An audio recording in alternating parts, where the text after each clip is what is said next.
Bonjour et bienvenue. Encore une fois, on va jouer avec le deck chasseur que vous connaissez déjà. Si vous voulez avoir plus de détails, vous pouvez aller voir la première vidéo que j'ai faite où je présente bien le deck. Et il me reste plus qu'à vous dire bon visionnage. Et c'est parti pour la game.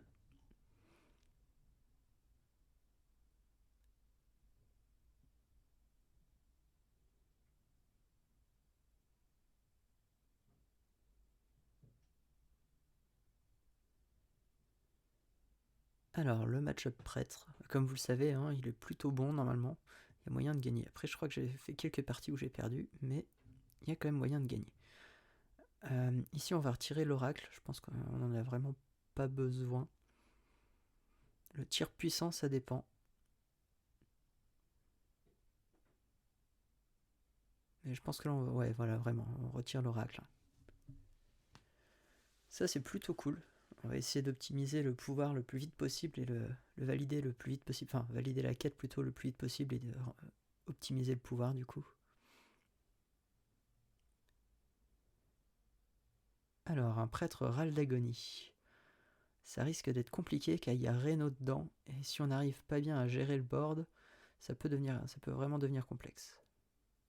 Il faut vraiment qu'on inflige le plus de dégâts possible, le plus tôt possible et avant le tour 6, avant qu'il joue justement son Reno.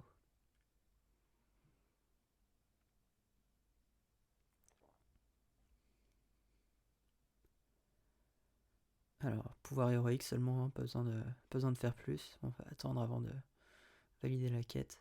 On va optimiser les manas, enfin les cristaux plutôt.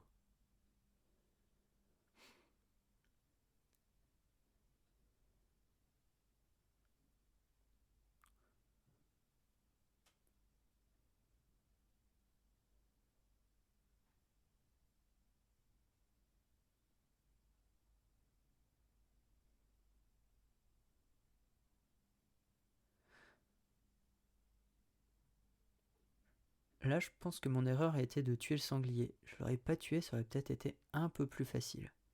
Ah, vous allez voir pourquoi. Mais pour moi, mon erreur, justement, là, c'est d'avoir tué le sanglier plutôt que de l'avoir laissé en jeu. Je faisais plus de dégâts que lui. euh, et lui, ça lui permettrait ça va lui permettre de valider sa quête et c'est un peu problématique. Bon, je vous spoil un peu hein, sur la suite, mais voilà, comme ça il peut récupérer son sanglier, ce qui fait qu'il en a un deuxième, il va pouvoir le poser, et après il pourra en refaire un peu ce qu'il veut.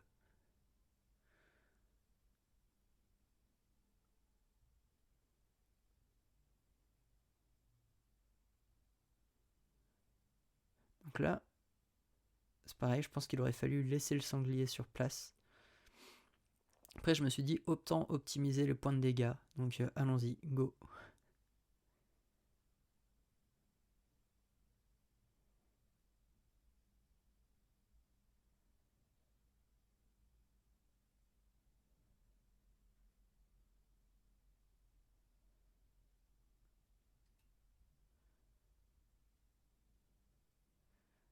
Surtout qu'ici il récupère encore des sangliers.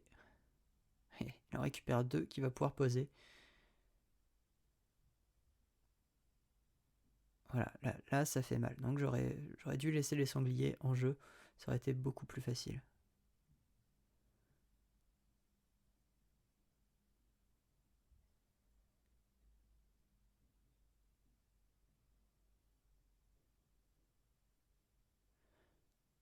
Ici, le mieux à faire, ce serait viser pouvoir héroïque, et après... Bonne question.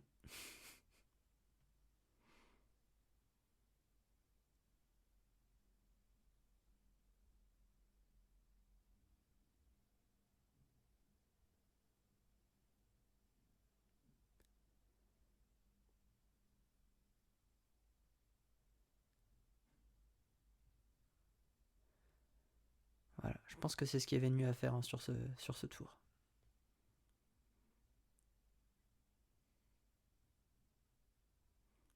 Là, sur le prochain tour, on va espérer choper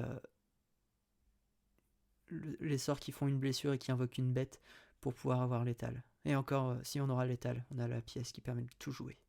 Et même pas besoin de la pièce en fait.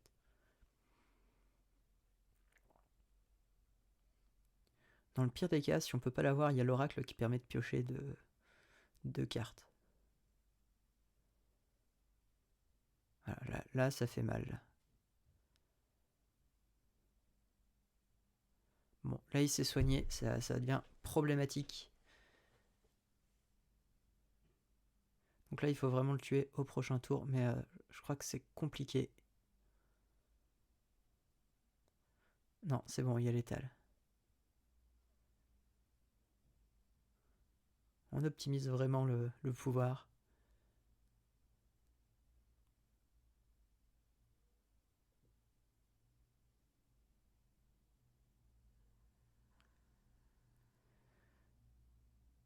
Et voilà, c'est gagné. Bon, il y a eu quelques petites erreurs sur cette game. Après, la fin est plutôt cool quand même, mais quelques petites améliorations à faire. J'espère que cette vidéo vous a plu. Du coup, je vous invite à laisser un commentaire, à vous abonner et à mettre un like sur la vidéo. Et je vous dis à bientôt dans une autre vidéo.